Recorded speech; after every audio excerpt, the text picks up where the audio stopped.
You know, I would love to see the movie or read the book for the first time again, because that feeling was, for me, awesome, especially when you go into something with this anticipation that it's just a Hollywood superhero movie, which is what a lot of people will think because they don't know, right? They see some guys like, you know, fighting, and then when you see the film, you actually have this experience of it, you know, being taken apart. You know, that those archetypes, those mythological shapes, whether they be Batman or Superman or any of superheroes, and how they're just like sort of turned around.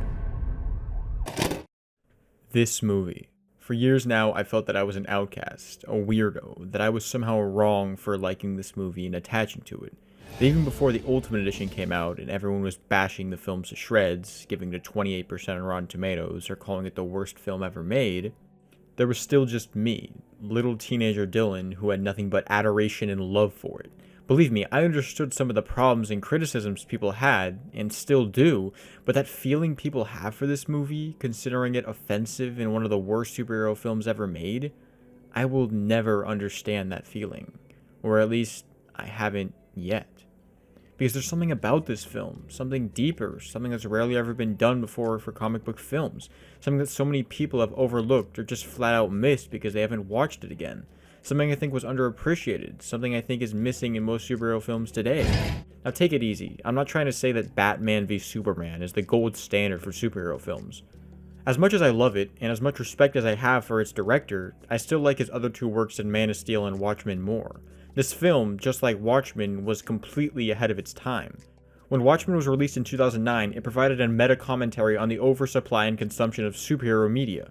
However, this was before the dawn of the Marvel and DC cinematic universes, which made the film inherently out of time. And just like that incredibly underrated film, Batman v Superman was a film that challenged our notions of superheroes and dissected the morality of what makes them heroic.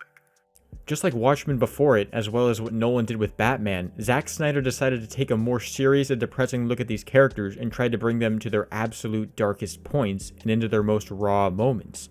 Another thing I like to mention is that I love how Zack approached these two movies with completely different styles and aesthetics. Because Zack wanted to make this the first ever realistic Superman, he put him in a grounded world that felt very authentic to our own. He wanted us to see Clark as an incredibly flawed human trying to discover his purpose in a world that's so confusing and overwhelming. Both Snyder and the director of photography Amir Mokri have said that they wanted it to be filmed in an almost documentary-esque style, maximizing the realness and authenticity. That's why the film is filled with these glorious zooms and is almost entirely filled with handheld shots, which unapologetically juxtaposes how BVS is directed, which falls back into more of the Snyder-centric trademark that we all love. But really quickly, I just want to talk about the characterization of Superman in Man of Steel. There's this grand misconception over the character of Superman in the DCU. And I'm not talking about the emo versus lighthearted debate everyone has. I'm talking about misinterpreting Superman's ideals and characterizations in Man of Steel to fuel their negative agenda. But let's hear from the creator himself. To me, when I watched it, I was like, well, it's an origin story, right? And this is threading the needle for what's to come, because people will say, like, Superman would never let those buildings fall. Yes, when he has all the experience in the world of being Superman, but this is his first time out, and these are the things he's learning. Let's not forget, he's fighting basically his equal. There's he has no advantage, you know, in this scenario, zero advantage, and he should lose. And whatever maybe his human side or whatever allows him this, because he can make choices, right? And Zod can't, he's able to win. Clark had only been Superman for one day, only just realizing who he is and what he has to become. And now all of a sudden he has to battle and defeat this legendary war criminal and save the world he doesn't even belong to. And he does, but in the process he also has to take the life of the last living member of his kind and earn his humanity on Earth by taking away from the world he belonged to but never got to be a part of. There's a lot more I have to say about Superman's character in this, believe it or not, because even with the surprising lack of dialogue, there is a lot to say about his character and what he's been through. But I believe this cements the groundwork of what I'm trying to say about the dark and realistic approach Snyder takes to his characters. Now, what I'm trying to say about what's in this film, and what's in all of Zack Snyder's DC movies, is that there's a deeper level of subtext and thematic weight buried in all of the gorgeous imagery and gruesome violence. Trust me, I know people have major issues with this. Superman was never real. Just the dream of a farmer from Kansas. And this. Ahoy, ahoy! I did not know you were here. And especially this.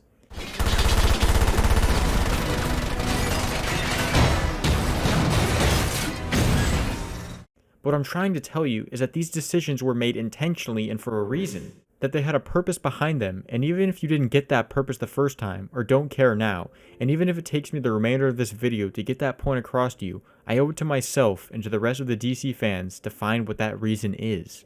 So now with Zack Snyder releasing his 3-hour commentary on the film, and us as the fans just on the brink of the Snyder Cut's release, I thought it would be appropriate for me to talk about one of my favorite superhero films to think about and discuss. Because no matter what it seems, everyone has a different opinion on this film. Some people consider it an absolute masterpiece. I'm probably one of those people. And some people consider it to be absolute garbage and an insult to the DC brand. I am definitely not one of those people. Whether it be good or bad, people are still talking about this movie. And I think in some ways the appreciation for this film has grown in recent years.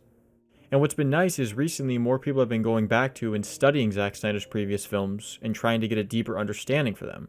But also after hearing about the tragic events that happened to him, there's been a deeper level of empathy and caring from a large portion of the fans. Don't get me wrong, there are still those that are incredibly toxic in every fandom. But to hopefully evade those people for this video, I'd like to read a quote from Zack Snyder himself. I 100% think it's wrong, he says. I don't think anyone should be calling anyone anything. I've always tried to give people in the fandom attention who do good things. Thankfully, people, I think, have begun to value and appreciate more what Zack did with this film from an artist's perspective and creative viewpoint. Because say what you want about this film, but it is not a product. It may be a $200 million superhero film about gods battling monsters, but it is also the work of brilliant and creative minds and filmmakers who put all their heart, soul, and passion into this film to try and tell the story that they wanted to.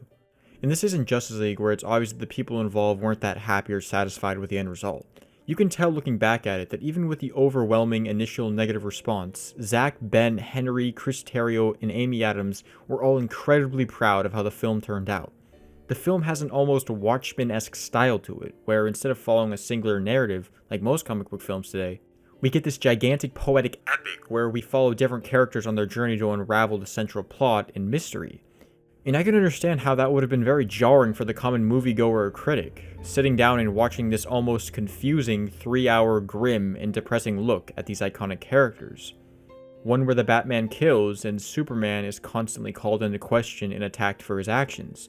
Instead of seeing our characters, the protagonists and the antagonists, on clear visible sides of the moral spectrum, we're given a slew of morally neutral characters that blend the line between justice and cruelty, turning these black and white characters and making them gray.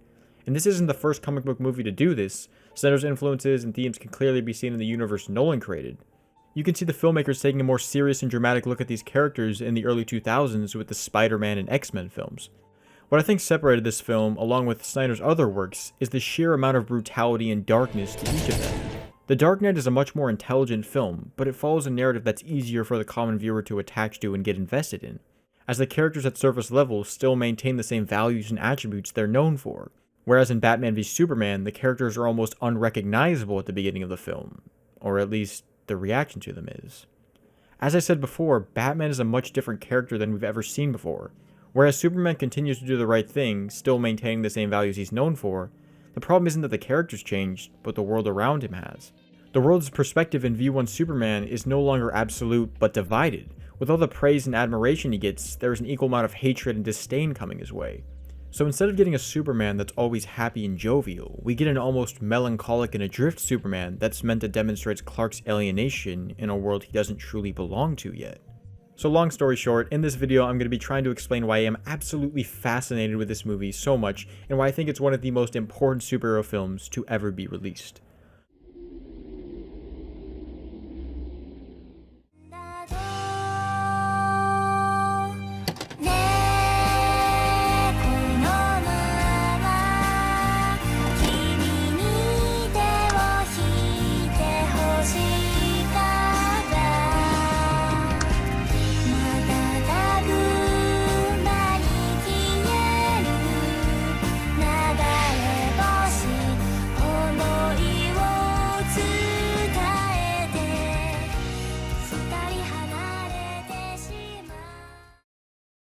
So starting to talk about Batman v Superman, I think the most appropriate thing to discuss and dissect first would be the characters, as they seem to be the most controversial aspect of the film. So let's start with new rules. We're criminals, Alfred. We've always been criminals. Nothing's changed. definitely the most controversial character in this film. I think his character is actually the most perfect representation and embodiment of what the general attitude towards this film is. Where some people say he's the best live-action comic book Batman put to screen and the best representation of the comics, others consider him a violent, brutal murderer that is more similar to the Punisher than any iteration of Batman before him. And as usual, where I stand is somewhere in the middle. I think they really nailed the tone and the look of the character, but I think it's impossible to say that this Batman is more similar to the comics counterpart than this Batman. Let me get this out of the way by saying Batman does not kill, and he shouldn't kill. So on that basis alone, he is not the most comic accurate interpretation of the character. However, Batman can kill if it serves the purpose of the story in a thematically powerful and purposeful way, which is what I'm going to try and argue is the reasoning here. So to start off, we get to see Bruce Wayne in two perfectly paralleled scenes that are meant to show Bruce Wayne's character at his absolute lowest points. The film begins and ends with two funerals to show the poetry and rhyme of tragedy in life. It starts out with Bruce Wayne losing his parents and not being able to deal with that loss, which plays upon one of the major themes in the film, which is childhood trauma, and you can see that with Bruce's character as well as Lex's, but I'll get into that later. In both of these scenes, we are meant to really see Bruce's trauma firsthand and that feeling that influences his actions for the rest of the movie, the feeling of powerlessness and fear. First, we have a little 10-year-old boy who watches on as his mother and father are gunned down in the streets for no reason at all, leaving him a hopeless orphan, skewing his world vision right there. It's as he says when he's fighting Clark at the end. My parents taught me a different lesson. Dying in the gutter for no reason at all. Through his trauma, he was taught abandonment and fear. That's what makes him fear the unknown, which makes him only look at the world through a more pessimistic and cynical view, only expecting the worst of humanity. And because he is Batman, he can get better. With Alfred's help, he tries to help and save the people who need it. But once again, on the day of Superman's arrival, there was nothing he could do. He was powerless to the gods above him, and as he tried to save as many people as he could, as the people around him, his closest employees, died because of the war Superman brought here. So now feeling vulnerable, feeling hurt, feeling what he felt so long ago, he blames it on Superman and decides to go on a journey that echoes very similar to that of Lex Luthor. You see, people like to say Lex Luthor is the villain of this movie, and a bad one at that. I don't agree with that last sentiment, but he is indeed the primary antagonist of this film, pushing the strings and moving everyone into place. However, so is Bruce Wayne. You see, the two of them are actually the most similar characters in this film. They share a similar backstory, a similar motive, a similar hatred and fear of the unknown, of being powerless again. So now Bruce Wayne, Batman, supposedly a hero and fighter for justice and for the good of people, is just standing there with absolutely nothing he can do, as two gods above him battle it out with the rest of the city in the crosshairs. It reminded me a lot of, not Thor's arc in Endgame, but just that one line where he was also dealing with his own powerlessness and inability to act. Well, if I'm wrong, then what more could I lose? But anyways, we pick up later, and right off the bat, we get a scene of Batman instead of a human trafficking house that is more akin to something we might see in a horror movie rather than a Batman film. It is much darker and scarier than anything we've ever gotten before. Even with the presence of an omnipotent god being seemingly saving those who need it, he can't save everyone. And in the beginning of the Ultimate Edition, we get to see two cops watching a football game between Gotham and Metropolis, and in a very small, insignificant fashion, we as the audience get to see the true juxtaposition of the two cities and the brewing rivalry between them. Whereas we see Metropolis to be very clean and nice, Gotham has an almost dirty and run-down appearance. Gotham City is almost like its own being in this film with the toll it takes on its characters, as even we see with Bruce, part of the cynicism and dark outlook on life he's formed is from the cruel city that took his parents and hope away from him. He was born into this dark city and molded by it. So after the suspenseful introduction, we get to see Bruce back at home with Alfred, where you could say aside from when he's wearing the cape, the only real time that he is truly himself and not pretending to be an entirely different person. I like those shoes. I can't stay down here, Alfred. Instead of him being calm, cool, and collected, we see him being almost bitter and broken, as if he finds no passion in what he does anymore, or more importantly, in life itself. He's gotten to the point where he can't even draw the line between himself and the criminals he takes down with him, not caring if he marks them for death by branding them. We're criminals, Alfred. We've always been criminals. Nothing's changed. This is where Alfred comes in as the voice of reason and moral compass for Bruce. And this is where we get one of the major themes and messages of the film. Feeling of powerlessness that turns good men cruel. The film almost acts as a post-9/11 allegory for anger and fear. This is how we see the good character, this morally virtuous hero, fall. This Batman doesn't know what to do. He doesn't know what he can do. So in order to try and fix that fear, he acts irrationally. That rage, that fear, that feeling of powerlessness, that's what turns good men cruel. So just right there, the notion of Batman somehow being the hero of the story should just be thrown out the window. He's supposed to be wrong. He's supposed to be broken. He's supposed to be on this path of self-destruction, as we as the audience are here to see him grow out of it and become better. Building off of what was one of the major themes of the Nolan films, Snyder tries to show our Batman fallen, and at the point of almost no return. But again, why do we fall? So that we can learn to pick ourselves up. Bruce Wayne needs to go on a journey in this film, an arc, to learn that killing is not okay, that he can't be the sole judge of justice in Gotham, that it's okay to have the unknown and to put faith in other people and in the world. We really get to see how isolated and disconnected this Bruce Wayne is from humanity. Aside from his relationship with Alfred, he doesn't really seem to like or have any other relationship with any other human beings. He'd rather dress up in a bat costume and break into Lex Luthor's mansion than just go there and pretend to be Bruce Wayne for a day. Well, Bruce Wayne can't break into Lex Luthor's house. Bruce Wayne won't have to. He's been invited. Because what was lost the day of Superman's arrival Wasn't the Batman side of him. it was the Bruce Wayne side. His humanity, his empathy that was lost in that tragedy. I've seen some people criticizing the fact that he wakes up with this random girl, a stranger, saying, "Who is she?" And I think, at least to me, that's kind of the point. We don't know who she is because it doesn't matter. It doesn't matter to Bruce. He's lost all connection with intimacy and love, and seems to have no feeling for this person in bed with him. At least, that's what it looks like. Throughout the film, Alfred consistently jokes and rags on Bruce for not having a personal or romantic life, noting that there isn't likely to be a next heir to the Wayne name. Not that there's likely to be a next generation. A theme that is repeated many times throughout the film is legacy and family heritage. We see Bruce showing no interest in continuing his own name, while simultaneously obsessing over his parents' death and the legacy behind them. We see Bruce mourning his parents' death, still bringing flowers to their grave. We see that in the dream, he's still confronted by a monster of the unknown that haunts him. He associates the memory of his parents with tragedy and the fear of the unknown. One of my favorite moments in the film happens when Bruce stands alone, almost like a supervillain consumed by the shadows. That parallels a scene that almost occurs similarly with Lex Luthor. He stands brooding, almost emotionless, gazing at the legacy his father and his family built. Alfred comes in, and here we get to fully realize Bruce's fears and trauma all manifesting, and how they've twisted his psyche and mind. You know, my father sat me down right here, told me what Wayne Manor was built on. Made their fortune trading with the French. They were hunters. And that's what Bruce believes is all is left for him, his family name, and his duty to hunt and destroy Superman for what he believes is for the good of humanity. No longer is Batman the calm, collected, meticulous detective who is always 10 steps ahead of his adversaries.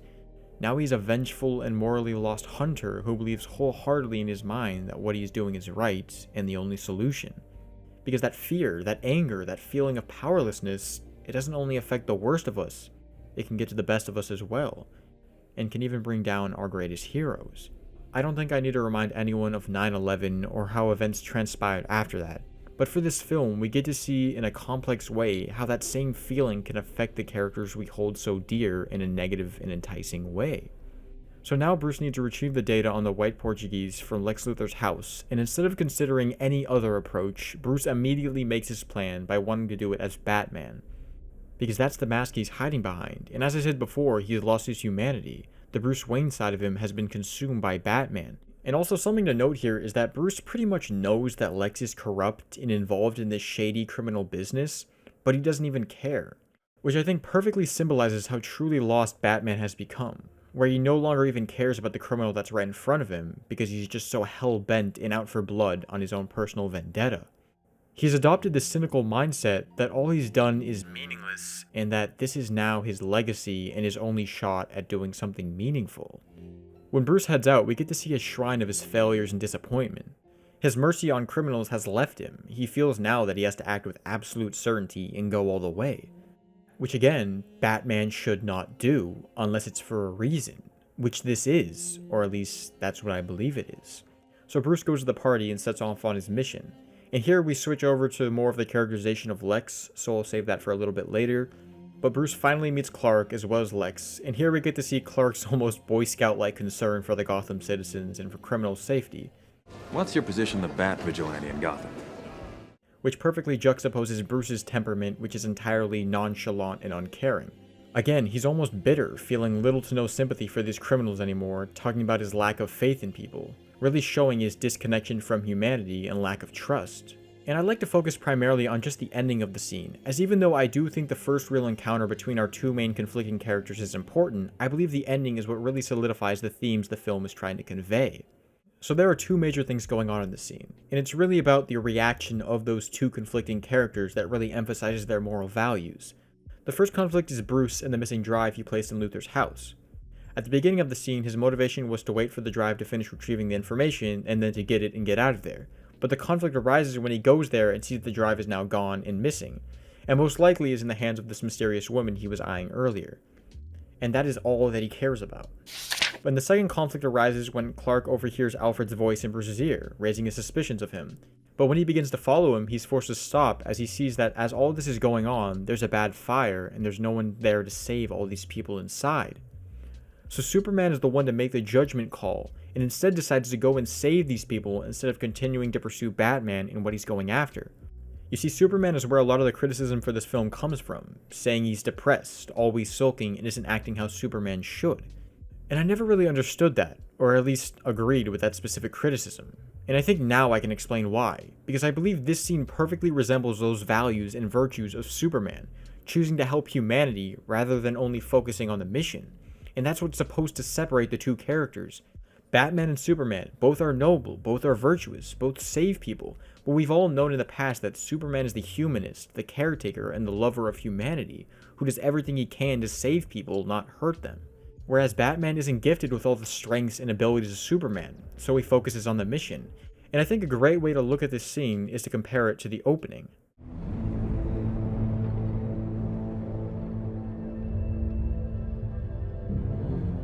You'll be okay. Easy, easy.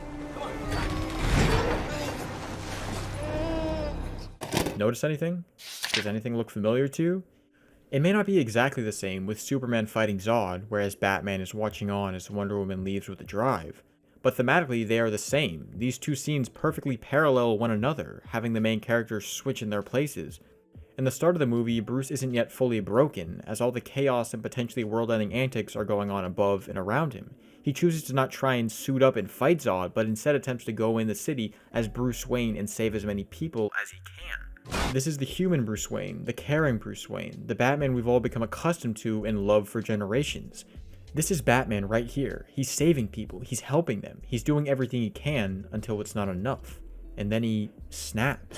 Juxtapose that with what Batman is doing in the present day. As people are burning and dying, he's focused only on the drive, the white Portuguese. It's all he can think about.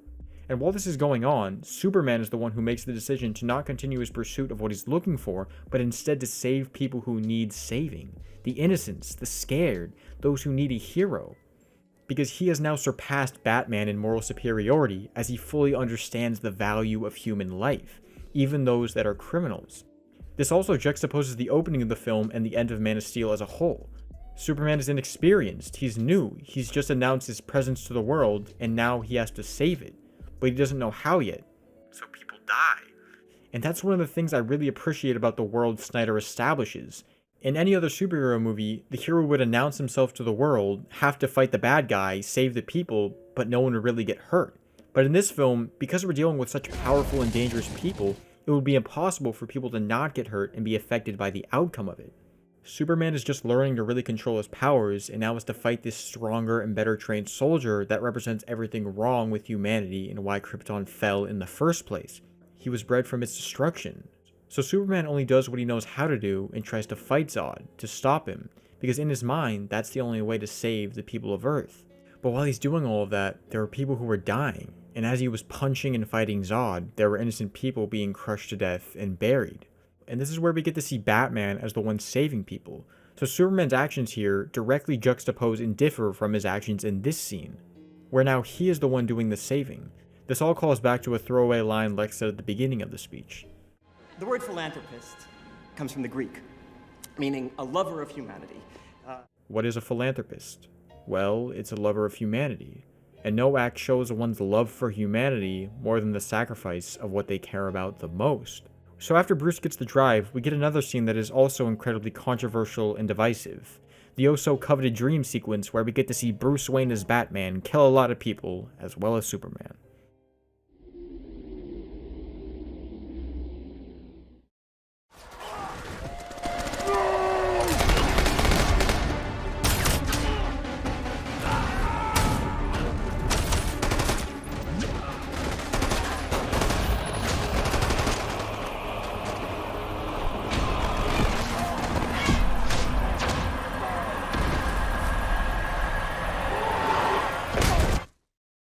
Okay, this is a dream, a nightmare. It's supposed to show the absolute worst possible outcome and destruction of our characters. It's supposed to be a dystopian vision of the future, something that's supposed to reinforce Bruce's fears, showing him what could happen if he doesn't act against Superman. All his fears are seemingly confirmed, that he's a threat. A world where Superman rules, a world where Batman kills, a world without hope. And after this, we get to see Bruce's real motivation, with him directly telling Alfred, and us as the audience, his feelings and reasoning. The White Portuguese isn't carrying a dirty bomb. What is it carrying? It's a weapon. It is now aboard the White Portuguese, being delivered to Lex Luthor, who I am going to steal it from him. To keep it out of Luthor's hands? No. You're gonna go to war. He has the power to wipe out the entire human race, and if we believe there's even a 1% chance that he is our enemy, we have to take it as an absolute certainty. He is not our enemy. 20 years in Gotham, Alfred. We've seen what promises are worth. Every word spoken here encapsulates his character's broken state. He sounds afraid, like he's in pain. He doesn't want anybody to get hurt again. And although he sees his actions as necessary, he's abandoned the values and foundations that made him who he is. First his parents, then Robin, now thousands. How much more loss can he take? How much more before he truly snaps? Alfred sees this and recognizes how brutal and beaten Bruce has become, almost like a monster. He's about to become what he swore to destroy. Next, we get another monumentally divisive moment in the film where Batman basically straight up murders these dudes. You can joke around and say that he's not directly killing these guys, though that's a little hard to argue with scenes like this.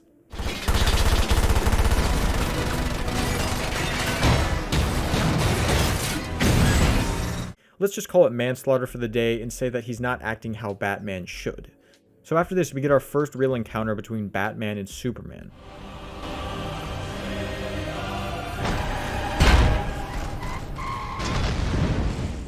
Listen to the words he says.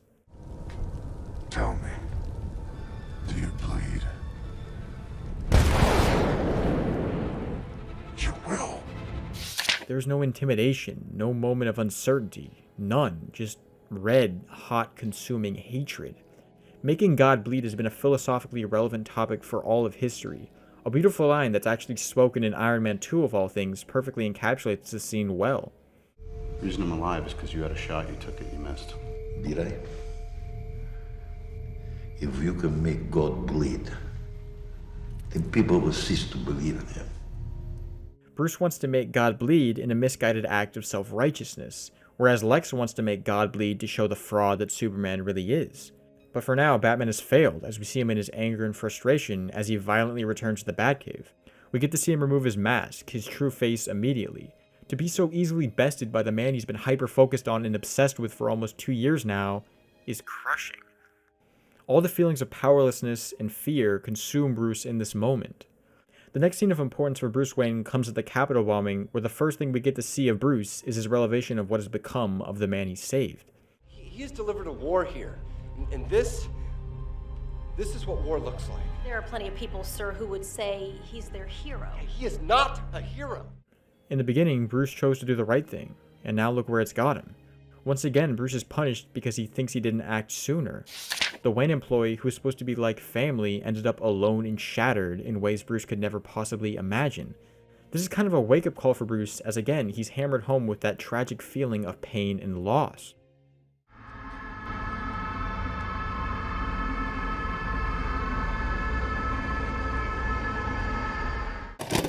These words stained in blood read like daggers into Bruce's conscience. He failed to take care of this man. He feels responsible because of his inability to act.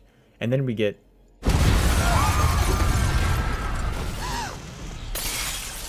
Bruce watches on in horror along with everyone else, unable to do anything. He can't save these people. He can't help them. He's truly... useless. And what did Superman do in all this? Absolutely nothing. Bruce again isn't thinking right. Once again, he watches on as innocent people get hurt around Superman. Instead of him being there, instead of him stopping Superman before all this happened, innocent people died. What Bruce is going through here is called survivor's guilt. Medical News Today defines it: survivor's guilt can occur in relation to a traumatic event or loss of life. When a person survives an event that others did not, it can lead to feelings of guilt. Survivors may question why they escaped death, while others lost their lives. They may also wonder whether there was something that they could have done to prevent the traumatic event or preserve life. While it was once a diagnosis in its own right, mental health professionals now consider survivor's guilt to be a significant symptom of PTSD. To say that Bruce suffers from PTSD is a massive understatement. But to clarify, let's go through the symptoms of post-traumatic stress disorder first. According to WebMD, here are the most common symptoms to spot for someone who is suffering from PTSD. Number 1. Memories. It is quite often that a person suffering from PTSD will remember and relive the moment of tragedy, and that can be through simple memory, flashback, or even nightmares. Number 2. Avoidance. Avoiding anything remotely associated with the memory of the incident, including places and activities. Now, Bruce doesn't try to steer clear of the memories regarding his parents, but what the article also says is that people may try to avoid people altogether, leading to them becoming attached and alone. Now, who does that sound like? Number 3 is behavior changes. For this, I'm just going to directly quote what it says to give you the full picture. They can make your emotions more intense or make you react differently than you normally would. For example, if you're a careful driver, you might start driving too fast or be super aggressive on the road. Irrational angry outbursts are very common. Irrationally angry and over-aggressive. Who does that sound like? For the final symptom, it lists mood swings. It'll be marked by its negativity. Often the person will be hopeless, numb, and feel bad towards themselves and others. There may be intense feelings of guilt and shame. Activities you normally enjoy may not interest you anymore. Your motivation to maintain relationships with close friends and family could be low. Even Bruce and Alfred's relationship is tainted in this film. What separates Bruce from becoming someone completely lost, completely irredeemable, someone like Lex, is that he had good parental figures over him. With his father and his mother, they taught him the value of life and the goodness in people, whereas Lex received nothing but punishment and abuse from his own father, making him feel nothing but spite and hatred for any god out there letting it happen to him. But what Bruce also had that Lex didn't was another parental model in his life, another father figure. I don't deserve you, Alfred. No, sir, you don't. To have someone like Alfred in your life, someone with unconditional love and support for you, even at the darkest of times, that's what separates the flawed from the truly fallen. And we all need some unconditional love sometimes, right? But back to the PTSD. We clearly see the emotional toll and demons Bruce is facing. He knows that this can't go on any longer. So after this pain, this tragedy, Bruce reacts.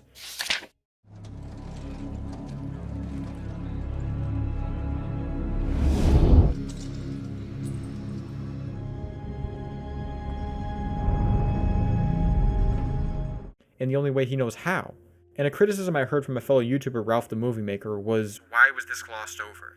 And while I see where he's coming from as an intriguing concept, in actuality, it would serve no purpose to the story that isn't accomplished effectively by the way it is shown here. Instead of showing the scene from Batman's perspective, eliminating the mystery and darkness surrounding his character, we get to see the onslaught from the security cameras and Lex's point of view, giving us an almost third-person-like perspective on the violence and sheer brutality of Batman's actions here.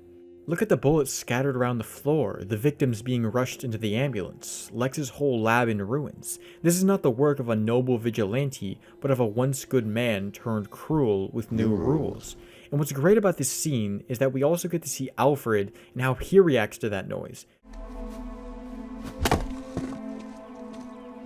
Notice how it transitions from a smooth tracking shot from behind, unable to see Alfred's face, just as Alfred is unaware of what's happened yet.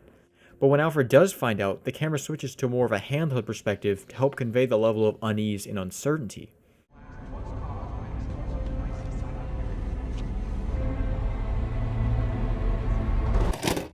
Next, we get an adrenaline-filled training sequence of Bruce preparing for the fight, as well as Bruce discovering that Superman is not the only superpowered individual out there.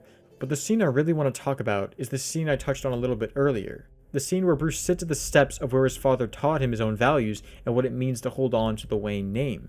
And now that name, that message, those values are corrupted. Listen to the depressing, almost nihilistic dialogue that Bruce is speaking. You know you can't win this. It's suicide. I'm older now than my father ever was. This may be the only thing I do that matters. 20 years of fighting criminals amounts to nothing. Criminals are like weeds, Alfred. Pull one up, another grows in its place. This is about the future of the world.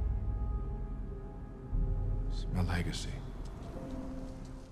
He's the last of his family's heir, and now in his older age, he's grown bitter, consumed by hate. It's no longer about justice, vengeance, or turning fear on those who prey on the fearful, but about his legacy. His mission has lost its course, and now is only focused on this, taking down him. While Superman is still at unease over his place in the world and is only trying to do his best to help it.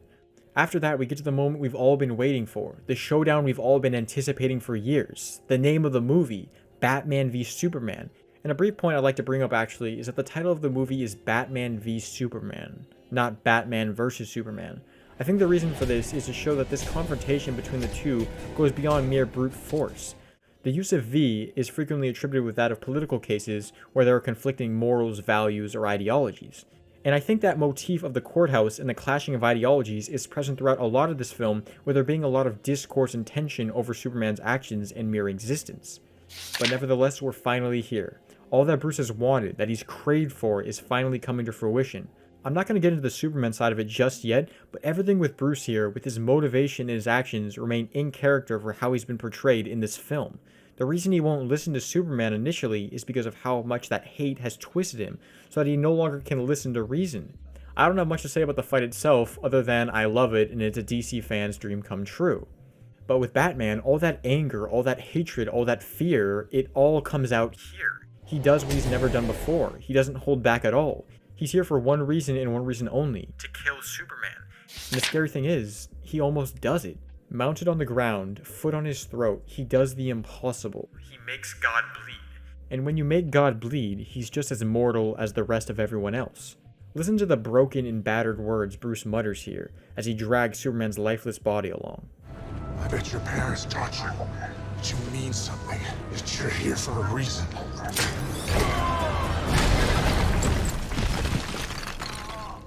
They taught me the world only makes sense if you force it to. Still 40 years later, he is unable to fully move on. He skewed his parents' death to believe that life is truly awful, and that the only way for it to make sense is for you to force it to, no matter what. Almost like Rorschach's beliefs in Watchmen of never compromising. He blows off Superman's ideals, saying that his parents probably thought that he was brought here for a reason, which I think is a really great callback and tie into one of my favorite scenes in Man of Steel. Can I just keep pretending I'm your son? You are my son, but somewhere out there you have another father too who gave you another name. And he sent you here for a reason, Clark. And even if it takes you the rest of your life, you owe it to yourself to find out what that reason is. Another motif that's spoken frequently throughout the film is Batman's belief that Superman was never a man. It's really telling how Batman phrases what he says next. You were never a god. You were never even a man. In actuality, Bruce is speaking the truth here. He's saying being a god, being all-powerful, that doesn't make you brave. being human, being mortal, having the ability to get up every morning uncertain of what's to come or what dangers you're going to face and still going forward, that's brave. That's what Bruce has failed to see in Superman yet. He hasn't seen the human side of him, his vulnerable side. It's easy for Bruce to brand and mark these criminals for death if he just views them as inhuman or just as criminals. But actually getting to see them as people, as humans, as flawed, vulnerable individuals, just like yourself, just like everybody else, that's when it becomes too much. That's what Superman has already discovered and what Batman needs to discover again. And as silly as it may seem, realizing the name of Superman's mother is the same as his own is that wake-up call for him. Why did you say that name? It's his mother's name. It's his mother's name.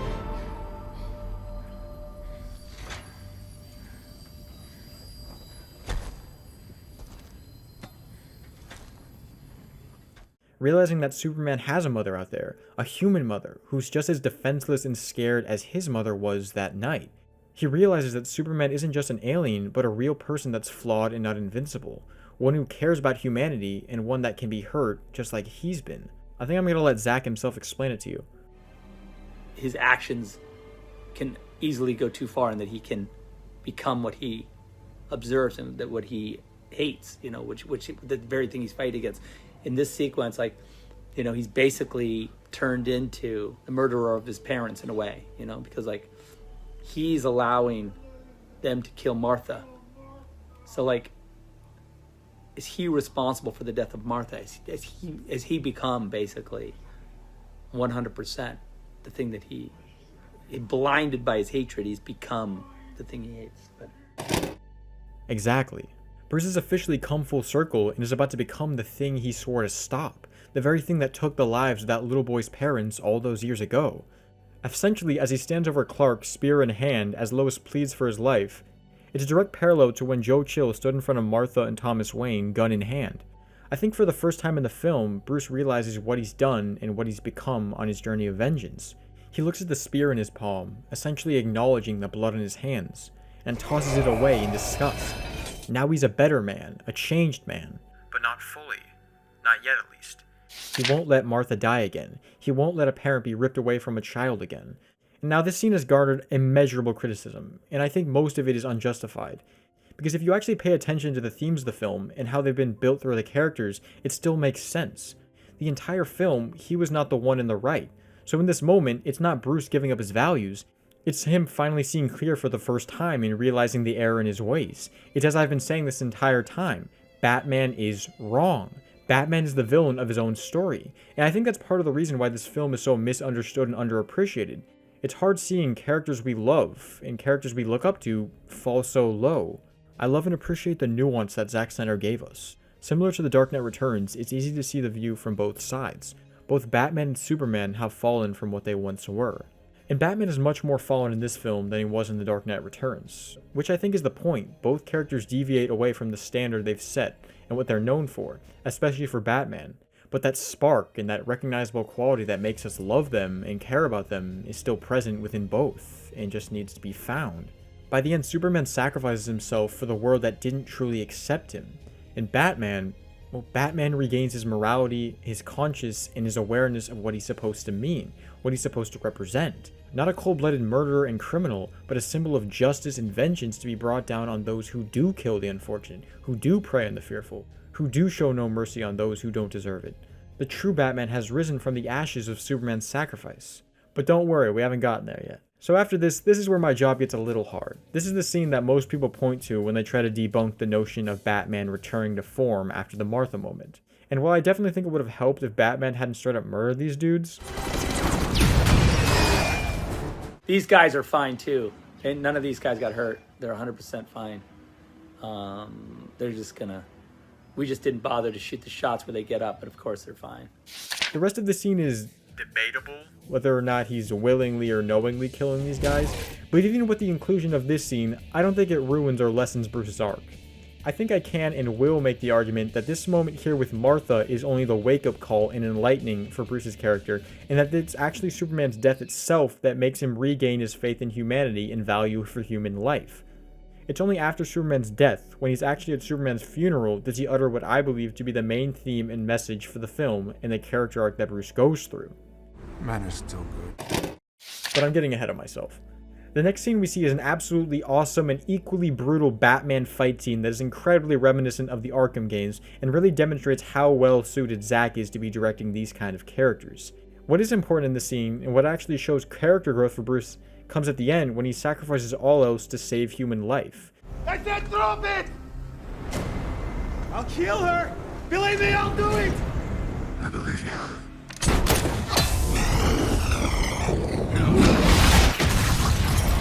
His goals have now shifted from only caring about and pursuing the mission to now valuing the lives of people once again. He can't stand by and let innocent lives be taken anymore. And he really shouldn't be killing these guys, but he isn't fully redeemed yet, so it's kind of alright. In an amazing callback and reference to The Dark Knight Returns, Batman is successful in saving Martha and preserving human life. And another great thing to mention here is how the moment with Bruce at the beginning of the film directly juxtaposes this one. You're okay, all right? Huh? You know what? We're gonna find your mom. Where is she?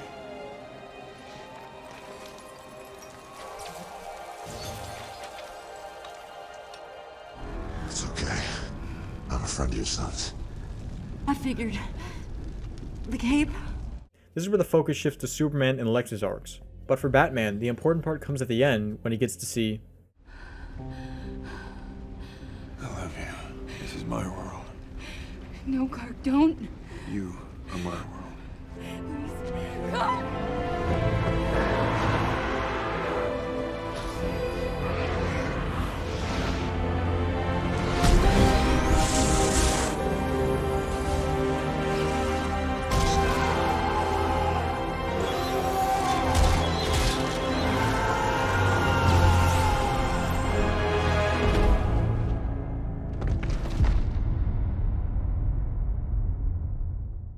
He witnesses the god he's been obsessed with for 2 years, the man he tried to kill not 1 day ago, sacrifice his own life to save the world that is alien to him. He witnesses the greatest sacrifice any hero can make. This is incredibly dramatically ironic for Bruce, as in the end, he got what he originally wanted, but now realizes it's not what he actually needed. The opposite, actually. He realizes the good Superman represented only after he was gone. And just look at how beautiful this imagery is.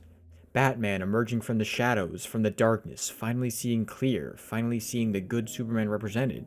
And then we get shots like this.